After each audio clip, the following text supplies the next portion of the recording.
सभी YouTuber family को राम राम जी। आज मैं बैसाख की कहानी सुनाऊंगी। तो बैसाख की कहानी का आप देखियो कितना पुण्य होता है बैसाख नहाने का।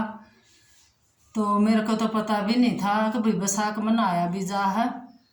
तो मैंने एक कहानी पढ़ी थी किताब में है, तो उसमें पता चला का मतलब बैसाख नहाए का कितना पुण्य और सुख समृद्धि मिलती है। तो एक बार अनेक राजा था, वह सुबह जल्दी उठ के बैसाख के महीने में मतलब गंगा जी नहाया करते। और उनका मतलब उन्होंने कह रखा था कि भाई मेरे से पहले न कोई भी नहीं नहावेगा गंगा जी में।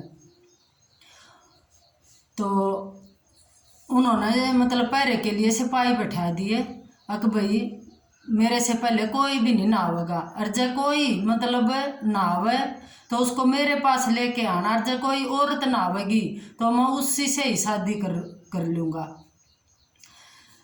तो गंगा पर न एक पेड़ होया करता, तो उस पर बंदरिया रहा करती। बंदरिया है न मतलब सुबह जल्दी उठ के न जब लगता तो सिपाहिया ने नींद आ जाया करती। तो वह उन तो पहले उठ के नहा के न डाली के सारे नीचे उतर लेती, और उस डाली तो ऊपर चढ़ जाती, पेड़ पर बांधती जाती दिखा ही नहीं थी। तो राजा आया, राजा ने देखा कि भाई रोज है ना पानी हिला पावे है, कोई तो कुछ आवे है उन्हें सिपाहियों से मतलब फिर कई अक भाई कौन आवे है जी, कोई भी नहीं आता ना जाता। नहीं बोला आप पहरा दो। पूरा महीना चला गया ऐसे ही, बंदरिया ठावे ना। पिछले दिन एक दिन बंदरिया मिल गई सिपाहिया ने, तो सिपाही उस बंदरिया को लेके आ गए राजा के पास। बोला जी ये नहाया करती आप तो पहले। तो राजा ने मतलब अपना प्रण निभाया, फिर उससे शादी करनी पड़ी, और फिर वो पत्नी धर्म निभाने लग गए उसके साथ। तो एक दिन है ना बंदरिया गर्भवती होगी, और उसने राजा से बोला मैं तो मतलब पेट से हूँ, और जब मेरे मतलब प्रसव पीड़ा होगी तो मैं कैसे बताऊंगी आपको। तो राजा ने कहा कि मैं है ना एक घंटी बंधवा दूंगा, और घंटी बजा देना जब आपको प्रसव पीड़ा हो है तो मैं आ जाऊंगा। तो राजा को और भी रानियाँ थी, तो किसी को नहीं बच्चा हो लिया था। रानियों ने सुन के ये बात अरे मतलब अचरज सा माना, और मतलब आपस में जलन सी होगी। अगर भाई राजा था हमारी तो कदर नहीं करेगा, और बंदरिया को ऐसे रखा है ऐसा रामते। तो वो उसके साथ कुछ मतलब वो करने लगी व्यवहार है। तो एक दिन वो बोली उस तो बंदरिया था कि यह घंटी किस लिए बांधी है। तो बंदरिया ने तो बेचारी की सीधी आत्मा थी, उसने बता दी। तो वह बोली एक बजा के देखा देखा राजा आवे भी ना आवे, बोला तू ये तो देख। बजाने से राजा आ गया। राजा बोला क्यों बजाई, बोले रानियों ने कही थी आके देख राजा आओगा कि ना आओगा। तो राजा सुन के बाद फिर वापस चला गया अपने महल में कक्ष में। तो फिर जब उसको असलियत में प्रसव पीड़ा हुई तो बंदरिया ने फिर घंटी बजाई, तो उस टाइम पर राजा नहीं आन मिले। राजा ने सोचा वैसे ही बजावा है। तो वह तो रानिया की शासक थी, तो वो रानियों से बोली कि बहन राजा तो नहीं आए और अब मैं क्या कैसे मतलब पैदा करूँगी। रानियाँ बोली तो हम रहे आपको हम पैदा करवाएंगे। तो वो बोली ठीक से, तो बताओ कैसे। रानियाँ बोली आँखें पर तो पट्टी बांध ले और ओखड़ी में सिर दे ले। बोला ठीक से, उसने इस ऐसे ही करा। तो बंदरिया का मतलब सुंदर सा है ना लड़का पैदा हो गया। तो लड़का तो फिर वो दिखाया नहीं, ना तो राजा को दिखाया ना किसी और को दिखाया, और रानिया ने मतलब दासी को दे दिया वो लड़का, और बोली जा इसको है ना गंगा जी में वो आया। और इसका पास है ना चून का लोथड़ा खून में लपेट के और वो रख दो। तो फिर राजा आ गया। राजा बोला क्या होया बच्चा? तो रानी ने तो ऐसे ही बता दिया, बच्चा क्या होना था, जब हमारा ही नहीं हो लिया तो इसको क्या होना था, इसका तो एक खून का लोथड़ा पैदा हुआ है, ये देखो बोला। तो राजा बेचारा उदास सा होके नर वापिस लौट गया। फिर तो उस दासी को न दया आ गई उस पर कि इसको मैं कैसे दाबूंगी छोटी ही जान को। तो वहाँ एक कुमार कुमारी है ना बर्तन बनाने लग रहे थे। तो उनने एक घड़ा लिया और उसमें रख दिया वो लड़का, और वह रखा ही वहाँ। फिर कुमार कुमारी है ना मिट्टी लेने गए तो वो लड़का रोता मिला। तो कुमार के भी बच्चे नहीं थे। कुमार बोला उसे कुमारी तय मैं इस कह दे तो भाई मैं इस बच्चे को आप ले चलें, अपने बच्चे भी नहीं है, क्या पता भगवान ने हमारे को ऐसे ही दिया हो यो। कुमारी बोली हाँ आप कहते ठीक रहे हो, चलो ले चलते हैं और आपा पालेंगे, ये अपना बच्चा हो जाएगा, अपना सहारा हो जाएगा यो बुढ़ापे का। तो वो ले आए, उन्हें पाला पलोसा और उसकी पूरी वो थोड़ा सा वो बड़ा हो गया।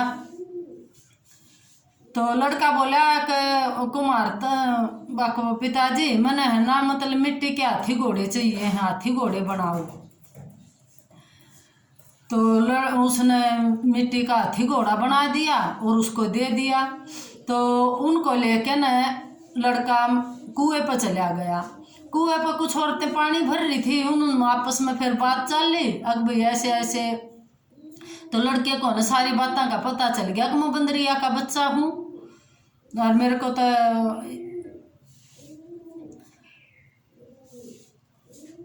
तो वो बोली एक बंदरिया का बच्चा हूँ और मेरे को तो ये पाल रहे हैं। वो बोला मैं मेरे है ना हाथी घोड़े, उन दासियाँ तो बोला पानिया हड़िया न आक मेरे हाथी घोड़े है ना ये पानी पीवेंगे। वो दासी बोली हाथी घोड़े भी कभी पानी पीते हैं, ये तो न मिट्टी के हैं। तो वो बोला कभी बंदरिया कभी लड़का होया करे। बोला तुम कह रही? बोला हाँ होया था। और ऐसे ऐसे उसको पता चल गया लड़के को। तो लड़का फिर आ गया सुन के बात। तो उसने दासिया का शक हो गया अब इस बच्चे को कैसे पता। तो दासिया ने आके रानी आगे बताया कैसे ऐसे ना वहाँ एक लड़का खेल रहा है और कुमार कुमारी का बतावा है और मतलब वो ऐसे बोलिया। तो रानी ने सोचा कि भाई यो तो है ना फिर पोल पाट जाएगी मारी। उसने एक लड्डू बना के दे दिया दासी तक जाइयो खिला के आ उसने, और वो लड्डू जहर का था।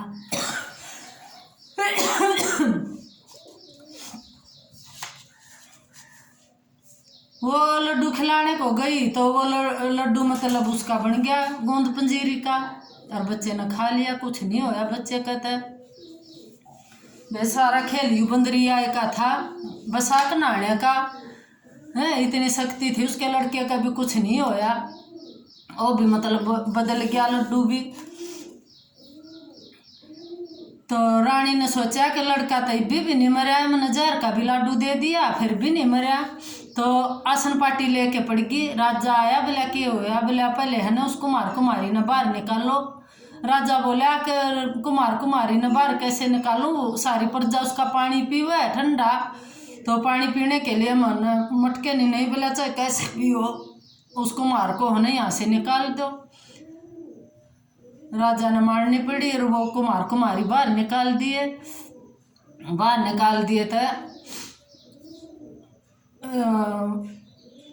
कुछ लड़कियां है ना माटी खोदने के लिए चली गई बाहर। तो उन्हें प्यास लग आई, तो वो मतलब पानी पीने के लिए उस कुमार कुमारी ने कहने लगी कि भाई हमने है ना पानी पिला दो। उन पानी कुम्हार का लड़का बोला नहीं ऐसे पानी नहीं पिलाया जाएगा। बोला कैसे? तो उसने है ना पहले मतलब 108 कुजे और गोले बनवा रखे थे कुम्हार के लड़के ने अपने पिताजी के पास, और वो लेके बैठ गया। नु बोला पहले है ना पानी एक एक गोली खाई जाओ और मेरे है ना चारों तरफ 7-7 चक्कर लगाओ सारी और पानी पीती जाओ। उनमें तो एक नाटकी जिसने ज़्यादा प्यास लग रही थी वह चक्कर काटने लग गई, फिर उसके साथ में सब ने चक्कर काट लिए। अरे एक गोली खाई गई और पानी पी गई ठंडा। तो इस तरह फिर उधर लड़कियां के पिताजी घर में उनकी शादी का वो बात चलाने लगे और उनका लगन मतलब पंडित से शादी की वह दिखवाने लगे। तो वो निकले नहीं, शादी की संयोग नहीं बने। तो वहाँ आई लड़कियां तो उनका है ना किसी का जी घबरावा, किसी के मतलब उल्टी पड़े, किसी का कुछ हुआ। तो उन्होंने सोचा भाई क्या होया लड़कियां का, तो वो पूछने लग गया अक भाई तुम्हारे को क्या होया। तो उन्होंने बताया कि भाई ऐसे ऐसे है ना वहाँ मतलब एक लड़का था और कुमार कुमारी थे और उसने है ना मेरे हमारे साथ ऐसे ऐसे कराया था, बीच में आप बैठ गया और हमारे चुगर द चक्कर कटवाए साथ और एक एक गोली रे ठंडा पानी पिलाई गया। तो हम तो मतलब पेट से हो गए। तो उन और तो कुछ नहीं आया। वो कुमार कुमारी के पास गए और बोले अब तो हमारी लड़कियों की शादी इसके साथ करनी पड़ेगी। कुमार बोला कि ये तो जी आप तो साहूकार और मैं तो बहुत गरीब हूँ, मेरे पास तो कुछ भी कौन है, मैं तो जंगल में पड़ा हूँ झोंपड़ी में। बोला कुछ भी हो ये तो इससे के साथ शादी करनी पड़ेगी। तो वो तैयार हो गए, शादी कर दी। तो शादी करने के बाद उन साहूकारा ने बहुत सी तो मतलब धन के साथ वो लड़की विदा करी। तो लड़के ने धन में ले गया, उन सब रानिया के 108 कमरे अलग अलग बनवा दिए, आप अपने उसमें रहने लग गए। तो 108 फिर लड़के हो गए। 108 लड़के होने के बाद लड़का बोला पिताजी मैं है ना मतलब पूरी प्रजा को दावत देता हूँ। तो पिताजी बोला ठीक है बेटा। बोला आपका 108 पोते हो गए, दावत देने का तो हमारा ही बना ही है। बोला ठीक है। उसमें उन वो राजा और वो रानियां भी बुला लिए और बुला लिए आगे। तो लड़का बोला अक बंदरिया को ना लाए साथ में, बंदरिया को भी बुलाओ।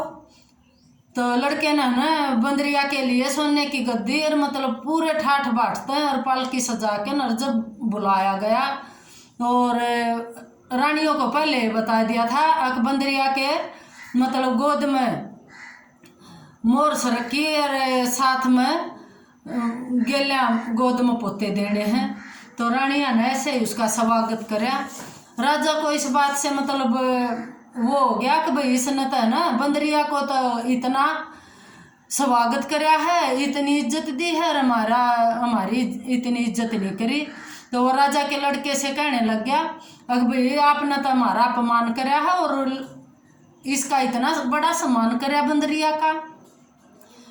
तो राजा का लड़का बोला ये बंदरिया नहीं है, बंदरिया मेरी जन्म की माँ है। राजा अचरज में पड़ गया ये कैसे, इसको तो बोला खून का वो होया था, मांस का लोथड़ा पैदा होया था। बोला नहीं मांस का लोथड़ा पैदा नहीं होया, इसका लड़का पैदा होया था, वो या मेरी जन्म की माँ है।